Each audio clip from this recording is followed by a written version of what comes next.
Join our podcast conversations as we share ideas, insights, and information that will educate, inform, and inspire. We will blend our knowledge of online safety and emotional awareness to help you have a better understanding of your kids' online world and their emotional responses and well-being. Hey Sarah, how you doing? Paul, good to see you. Happy New Year. Happy New Year to you. Are we ready for This is New our Year first. podcasting? Yes, our first in 2023. What's First our podcast. topic today, Sarah? Well, I think something that comes up really often when I'm talking with parents is this feeling overwhelmed when it comes to the do's and don'ts of technology.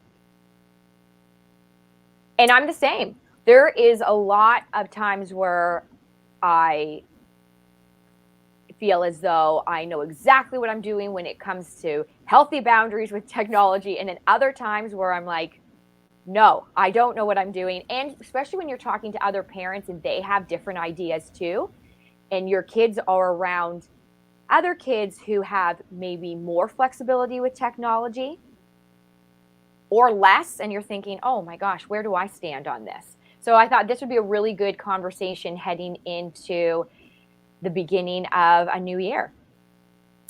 Especially considering the fact that a lot of kids got some new technology over the past couple of weeks. So I guess the one thing I've always said to parents is that look, there's no book with guidance on what is the perfect scenario in every home. Is there a foundation that should be regarded? Yes. Unfortunately, and you just said it, not everyone has the same rules and guidelines in their homes for technology use. If we could find the foundation for that, a lot of our kids would be much, much better off when utilizing technology. But we always think that they know what they're doing with this incredibly powerful piece of technology in their hands connected to this thing called the internet. And when there's no foundation, no rules for its usage, kids get in trouble. So, one of the messages I tell parents is that you need to learn to say no.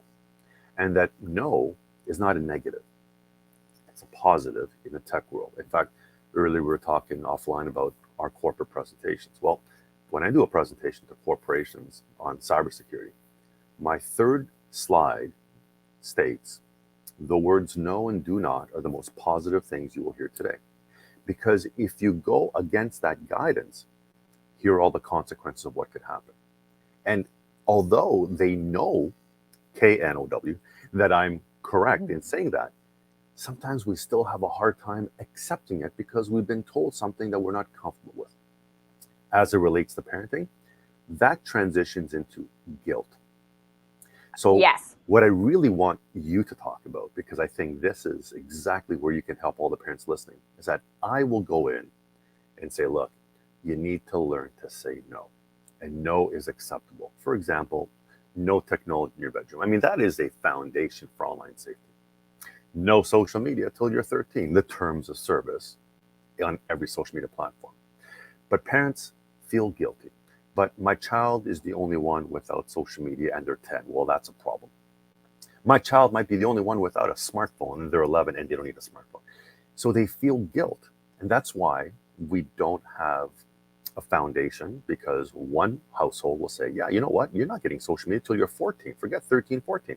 And you can get a phone when you're about middle to end of grade 8 or maybe when you start high school.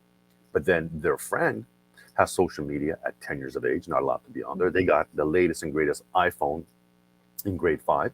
And so that parent of the household that said no for all the right reasons now feels all this guilt.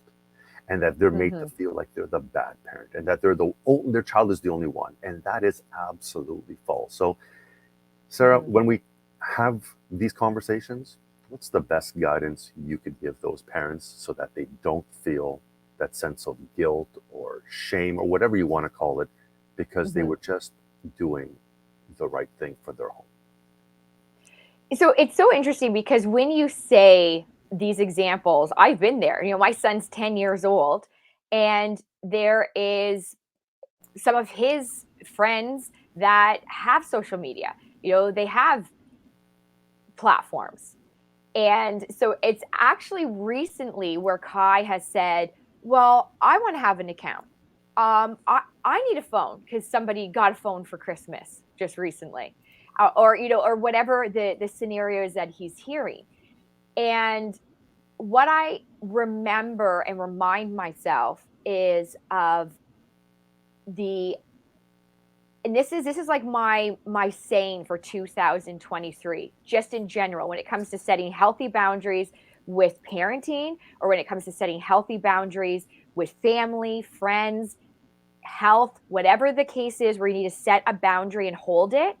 Their disappointment is not my guilt. I love that. And when I say that and I breathe into that and I say, okay, they're disappointed, he's allowed to be disappointed, and I'm allowed to hold a boundary Right. at the same time. Because if I keep in mind my end result, like what's my end result for, and right now we're speaking about technology in our child's life. My end result for, and I'll use my son as an example, is to make sure that when it comes to social media, reminding myself he's not old enough to take in everything he's going to take in. So as soon as he has a platform, there's going to be so many different things, whether there's going to be the conversation about I posted something and someone didn't like it, or they didn't comment, or they commented, and that would have been me, Paul, right? Like that would have been me as a preteen trying to filter in this whole idea of what I'm posting. Is it liked enough? Do I fit in? All of these things that we can easily, growing up, struggle with in real life would now convert to this online life. So my end result for myself as a parent is to remember this is not the age. This is not the stage. And if I can keep that in mind, like you said, that this is too much too soon for a 10-year-old, then I can hold myself to that I am doing what's in the best interest of him. He might not like it, but when I set the boundary and I say no, he's going to feel disappointed, and that's okay, but I can still hold the boundary. His disappointment is not my guilt to take on. That in the long term, he's going to look back and realize, oh, okay, I see why you said no. And that's actually happened when I've talked to grade 8s, where they can actually see why their parents said no. I had a grade 8 girl come up to me and actually say that to me. She said, I was so mad at my parents in grade 6 and 7 for not allowing me to have social media platforms. And I'd tantrum and I'd be angry at them and they'd still say no. And she's like, now I can see that, yes, there's good things that happen online, but there's a lot of things that are drama and overwhelming, and I'm glad I'm not dealing with it. And I can just say, well, my parents won't let me.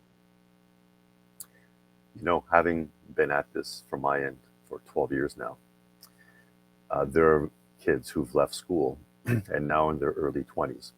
And I've heard from their parents who've said, some of my kids did not like your messaging because I was firm based on your messaging.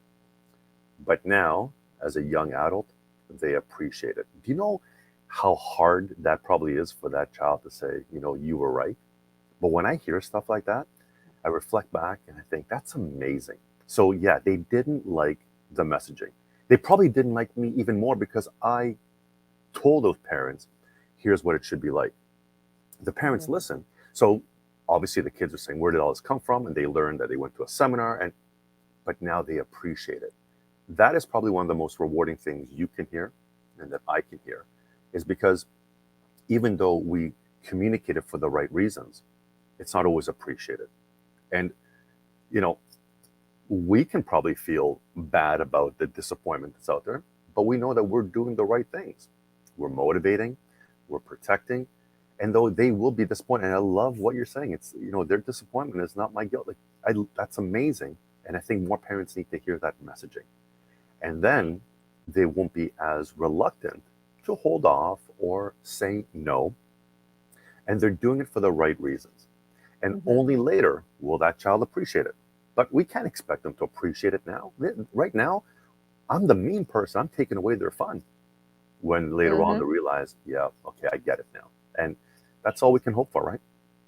Exactly. And you know what's interesting is because in my mind, I'm thinking of times where your kids almost trick you. I'm going to call it. They trick you into you thinking they're mature enough to handle whatever the thing is. Right. So this could go back to I want an Instagram account, and your child is, we'll say Kai's age, right? So 10, 11 years old. And you could think, oh, okay, they could totally handle that. Yeah, no problem. What's the worst that can happen? Right. So, and that's, I think, where instead of just staying firm to an end result of no, this is going to be too much, too soon, too young, and more research is being done daily on the impact of social media. Of course, there's great things that happen and there's great pieces, but we also don't know the long term effects of too young, too soon, and too much when it comes to their anxiety levels, depression, this judging and comparing and feel like you don't measure up, and this ongoing I need to fit in and get more likes, or I need to be popular, or I need that. We don't know how that the long-term effects of that are. So if we keep in mind that even though our kids can come across as, oh yeah, they're mature and they're great kids, and it's not, I understand that. But if we keep to that end result of this is too much too soon, we don't know the long term impact of what they see and how they can get really quite fixated on checking for likes or checking for comments, then hopefully that will be where we can make choices from, saying, no, I'm going to hold this boundary, not because you're not because of any other reason, that it's for your safety. And I won't even know the long-term impact of me, saying yes, or saying no. I think that's what's hard as a parent. I know I'm kind of talking in a circle, but I'm saying this kind of out loud and venting it for those who, is that we don't actually know the long term. And I think that that's what's hard as a parent, because you're trying to parent for today, but parent for the future of who your child becomes. So I think holding those boundaries isn't just about today. It's about the future, who they're going to be as a person and as an adult. Does that make sense? Or is No, it I, does. And I go a little deeper. It's funny you talk about too much too soon. That's actually the title of one of my slides in my parent presentation. oh, It's called It's called Too Much Too Soon. I define what that is, which I won't get into today, and I define what happens when you say yes at a young age. Now, I can't get into it only because of the context of what I show parents, which is not perhaps appropriate for the listening audience. But when I say too much too soon, I lead into saying yes at a young age equals, and I show them all the examples. And this is not stuff that I Google. I rarely Google stuff. My data that I deliver comes from learning from kids, 12 years, over 700,000 kids, principals, teachers, parents, police officers. I gather data, and then when I ask questions in terms of the scenario, how old was the child? I've got books of data that I've collected on what happens when you give a child access to a smartphone at a certain age with social media, and what are the potential consequences because of what's happened in a school or in a home mhm. or through a police investigation. And I say, when you say no, you might have an upset child. You really would. It might be for a week or 2 weeks. Get over it. They're resilient. But if you say yes, the cost associated with what they will be exposed to, subjected to in terms of bullying, inappropriate content, the cost associated with mental health, with helping them get over it, being called out of work because of an investigation, will far, far exceed you having said no and dealing with an upset child for a couple of weeks. So, Mhm. when you put into context, Yeah, you don't know what will happen later on because of early exposure, but I've got concrete data on what I've seen as a result. And I always, there's a saying I deliver to parents: you can't unsee what you've seen. And so when you say, well, I trust my child, they're mature enough, I trust my daughters too. Except at a young age, they were not mature enough to handle what potentially was out there. And so I had restrictions, and Mm-hmm. I've got, you know, now an adult and a soon to be older an adult, and my daughters fared pretty good. Why? Mm-hmm. Because I didn't give them too much too soon. And I'm very proud of Mm-hmm. that. And I'm not the best dad in the world. I'm actually far from it. But I had and when I say that, because, I travel a lot, and there's no perfect model for a father, but I wish I could No, do that and more often with my kids. no perfect model for parenting Exactly. But ever. my rules were my rules, and I'm Mm-hmm. thankful I stuck to them because Mm-hmm. I know I prevented them from being exposed to content which could have been detrimental. And So by the way, they're tech savvy girls, except they weren't needing all of that at a young age. So, yeah, parents listening, it's going to be hard to say no. But remember, it's easier to say yes, but then it's harder to fix the yes.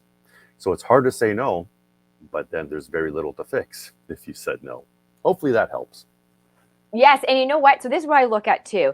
And this is where I go to in reflection for myself as parenting, because I agree with you. It's not about perfection with parenting, but it is about reflection and redirection. It is about, sometimes we say no when we should have said yes. Sometimes we say yes when we should have said no. And we look back, and if we can be reflective and say, yeah, I've messed up too. I've not always said or done the thing that I really wanted to in that moment, but now I'm going to redirect and get back on track. What helps me redirect is look at, did I make that choice of that yes or no out of emotion? Right. So if I'm making my choice for my son, and I have before, out of guilt, that answer is going to look very different than out of respect for who I believe he can become. And Right. what I mean by that is parenting for the future, Right. saying, okay, you're not going to like this boundary, you're not going to like this answer. However, I'm making it out of respect for you, your well being, and who I believe you're going to become in the future, and you don't need to be exposed to too much too soon. Not that you don't need to have awareness, but you don't need to be on a platform exposed to too much too soon. Right. So if I make my choice out of respect for him and his well-being now and in the future, or I make my respect out of guilt and like, oh, he's going to be mad, and oh, I'd want to do it if I was a kid, and oh, I don't even want to deal with him being mad, and I'll just do it. See how those choices are very different? Yeah. Out of respect for him, for who he's going to become, it's easier to say no, hold the boundary. Out of guilt, it's easier to say, yeah, just do it. I feel Right. guilty. So that's where I look back to and I say, oh, Sarah, you totally made that choice out of guilt, or right. And then next Yeah. time, this is what I'm going to do. I'm going to make it out of my end result of respect for him now and his well-being in the future. And that's what actually helps me hold a boundary, but helps me make a choice with more clarity. Mm-hmm. Saying, am I making it out of emotion, or am I making this choice out of my character and who I want to be as a parent, who I believe he is, and who he can become, and Even what's though, best for him, right. And, even though he doesn't know it, right? but here's the best part is that through education, we can redirect their thinking. And what I mean by that, when I tell kids no social media till you're 13, they get upset. No technology in your bedroom, they get upset. No smartphone till middle time grade, they get upset. But then I tell them, but do you know all these amazing things you can do online? For example, you can learn to code, computer program, and that's safe. It takes what's in your head, makes it happen on a screen, make games, make apps, make puzzles. You could download educational apps. I mean, you should use a math app for 5 minutes every day, learn a new language, learn to type, all these amazing things, which will benefit you later on in life, because I'm thinking about that. I know you're not, but I am for you. Oh, Um, I like that. and you know what else I tell kids? I said, why don't you guys open up a podcast? I do it with this wonderful person I know. Her name is Sarah. And we get together, we join on video, and we just talk. And parents listen to what we talk about, and it's pretty cool. It's the safest thing you can do. So partner up with one of your friends and sit in front of a microphone and talk about whatever you want. Or here's another idea I said, open up your own website. You guys visit websites all the time. Why wouldn't you want your own website? It's safe. No one can bully you, threaten you, harass you. People come to your website, they gain your knowledge, they leave your website. I mean, there's no better way than creating a positive digital footprint than having your own website or perhaps a podcast. And when I showed them that all at the end, I know they weren't happy with some of the messaging because it's no, no, no. But then because now we've redirected them saying, oh, I didn't think of all that. Yeah, that's fun. And I got kids looking at each other. Hey, you want to open up a website? Hey, you want to create a podcast with each other? You want to get into coding? Let's create a coding club at school. Now we've spun it. And if parents knew that there was an amazing part of the internet, saying no doesn't have to come with all that guilt. We don't need the justification. You just need to be a parent.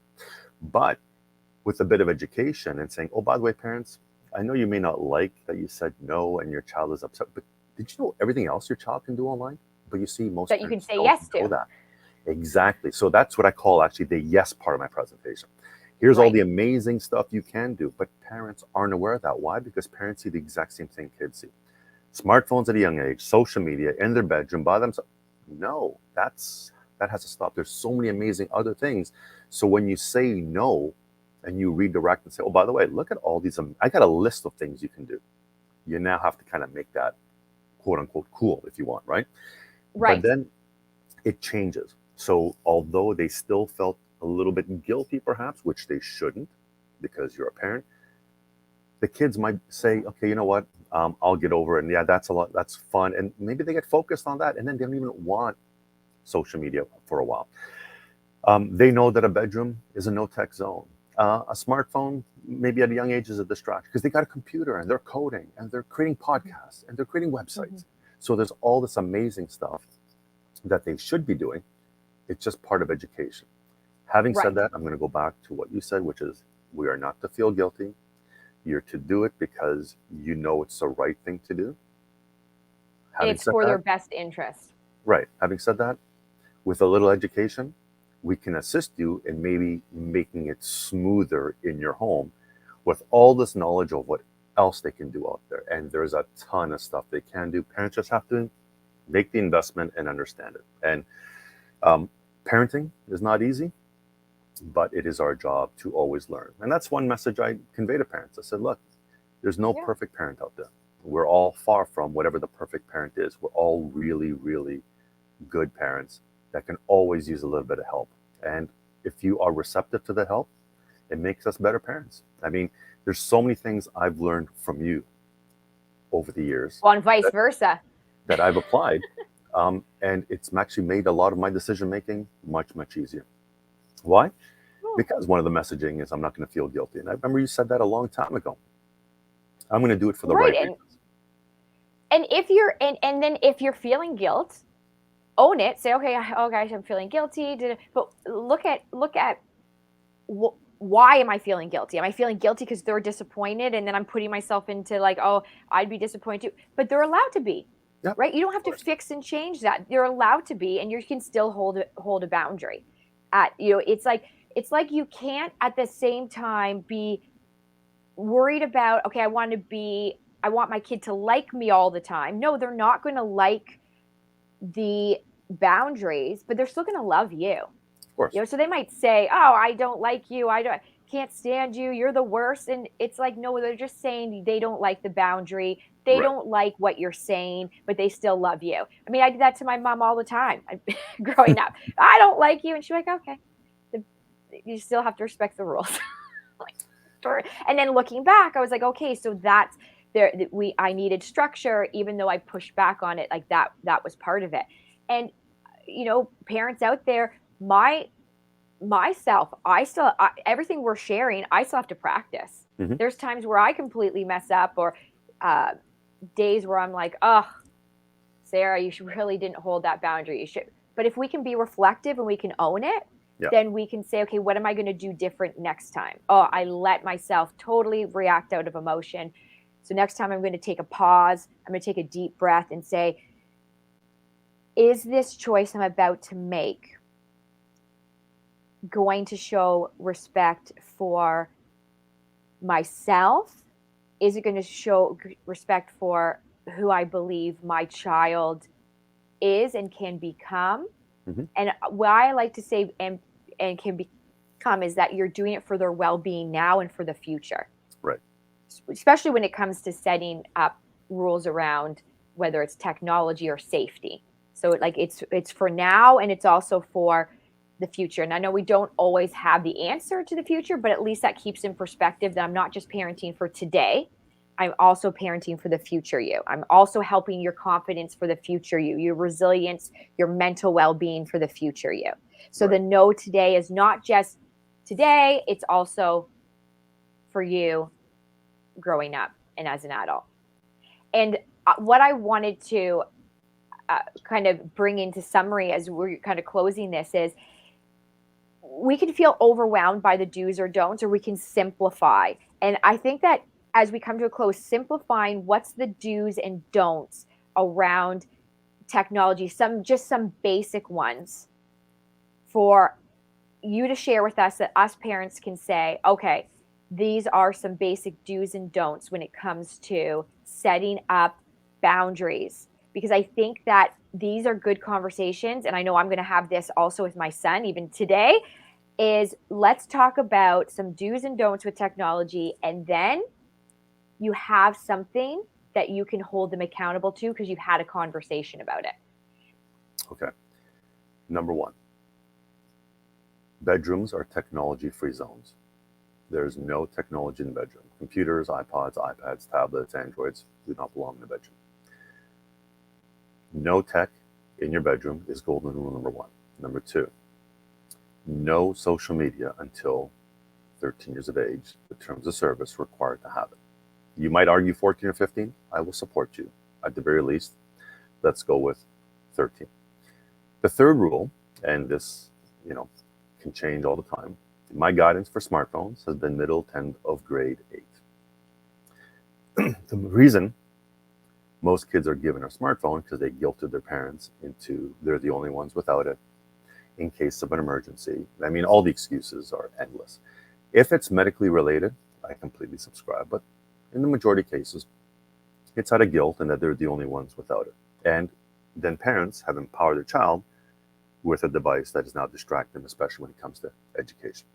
So we can have some hard no's where you can balance it off with the yeses. It's like, all right, look, you're not allowed tech in the bedroom, but I'm going to set up this computer in this calm near the home. And perhaps you can get interested in computer programming, making apps, making games, making puzzles. And that computer you can use from this time to this time because I will be home at that time. So you can use it, even though I could be making dinner or I could be in the other room catching up on emails. But I know you're in my vicinity. You're using technology that is going to stimulate your mind and help you be a bit more productive or very creative. Allocate a bunch of time every day for educational apps and then get them thinking about creation, podcasting, blogging, and getting them to take what's in their beautiful brain and make it happen on a screen. So you're going to offset the no's with all of the yeses. So the boundaries of no tech in the bedroom, of no social media, protects them. But then you've given them these other options, which in a common area of the home, allow them to go online in a very safe manner, utilizing what's in their brain, making it happen on a screen, and sharing with the world without any fear of bullying, threats, predators, and all that other stuff. And now Right. we've balanced it off. So yeah, we've given them hard no's and we balance it off with, look at all this amazing stuff you can do. So, the foundation for online safety, I always call it the 3 pillars, and I've said this for years. No tech in the bedroom, no social media 2 to 13, smartphones middle to end of grade 8. If we follow that, And life can be great. and so let's now pretend it's an older child, they're in their teens and they Okay. are on social media. So they are allowed. I mean, there's lots of listeners who are like, yeah, no, but my kid's 16, like they're on, like I have nieces, they're on. So what's the boundary around that? Because of course they're going to be on social media, Yep. most will be. So then what's the do's and don'ts when your child is over 13? remind your child that up until 18, that phone is probably still your legal entity, parents, and their Right. actions not only impact them, they impact you during investigations, especially with law enforcement. Let's say your child is a responsible smartphone user. Put boundaries as to when they can utilize it, and have a hard cutoff point. Is it going to be 10 o'clock every night and then not in their bedroom? Excellent. It's going to be in a common area of the home, plugged in, and getting charged for the next day. So they have a very, very good night's sleep and they're not distracted in the middle of the night with, blinking lights and notifications. When on Right. social media, the first thing you do when you set up a social media account, you have an incredibly strong password. Write that down, keep it in a safe place. In your now private social media account, so after you open up an account with a strong password, it immediately goes into private. In that private account, you only allow real human friends in it. And when you have a private account with a strong password with your real human friends, I want you to pretend that everything you post is accessible to the world, because one screenshot and it's out there. Be respectful. Always think of your loving and caring parents, guardians, and caregivers who own the technology, that have given you the privilege to utilize it. And Right. then you make really, really good choices because you have a secure account, strong password, real friends. You're going to make good choices. And all your actions, which we talked about earlier, which impact not only you, but your parents and guardians, if that's ingrained in the back of their head, their technology use can be amazing. Don't let down your guard, set those firm parameters, and technology use can be wonderful for our teenagers. I'm absolutely all for them having social media when they're the right age with a few tips and tricks. So Right. that's how I would And then guide maybe even some teenagers. time. Like, what would be the timeline that they should be? Is there a amount of time that's too much to be online? All the studies are inconclusive when it comes to what the right amount of screen time is. In fact, there was another study released today, which I'll be reading, and I bet you'll be different from the one I read a month ago. I think, as a parent, observing your child when too much is Mhm. too much, when they're disconnected from you emotionally, when they have lost their sense of engagement, when you see that they're constantly looking at a screen, seeking, when a child is on a device too much, when they go to it and there's nothing there. Have you ever seen that? A child picking up a phone, they look, there's nothing there, they put it back down. Leave it alone. Discipline them Right. to go to it when they have time, not as a means of always seeing what's happening. That's a, you know what, Sarah, that could be a different podcast altogether, because we need Right. to Right. retrain our brain on touching that device. Look, during the time that you and I have been speaking, and we did, have a conversation before, and I think we'll be done in about an hour. Well, guess what? You and I did not look at our devices. And do you feel absent? Do you feel, no, you know what? When we're done, I might not even check it. I might maybe go for a walk with my dog, and then I'll check it later on. We need to get our kids conditioned that you don't always have to look at the device. But if parents observe that it's always happening, that's your indicator that perhaps it's too much. But what the amount of time is, there is no amount of time. It's all the Right. studies are inconclusive. Well, even, and I guess, and this would be going off of, so I'm kind of springboarding off of social media, but I'm going to like gaming. Mhm. So my son's not on social media, but he loves playing video games, whether it's playing Fortnite, creative in Fortnite, Right. NHL, FIFA, big into sports. Yeah. That's something that he really thoroughly enjoys doing. Now, he does actively play a lot of sports, hockey being one of his big ones. But when he told me the other day, he's like, sometimes I just want to zone down and just play my game. Like, I just want to just play my game. Right. But then it's also knowing how long to play that game for, or when to cut that off, or when you find that that's affecting behavior. And would you say that that's more of an individual, Yep. day by day, Yep. family by family? Yeah, Yep. that's what I was Because thinking too. Because some days, Paul, I'm going to be honest with you, I'm like, nailed it. Like, I'm so good at holding a boundary. And then other days, I'm like, I let him play way too long.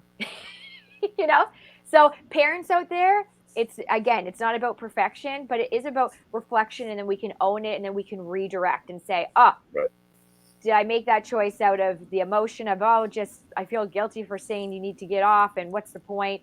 And some days, you can let them play longer than others, or do I need to make it out of an end result of what's best for him, not just for now, but in the future? And would it be better for his brain to get off technology and do something, be bored for a bit? And Right. it's Find okay a to be different bored, activity. which is, again, a different podcast. But Right. we need to wrap it up, Sarah. As always, we So, can yes. go off on tangents and talk about different topics. But the good news is those tangents lead to other podcasts. So I will see you on the next podcast. And until next time, their disappointment is not your guilt. This is what we know. That's the best way to end it off. This is what we know. Bye.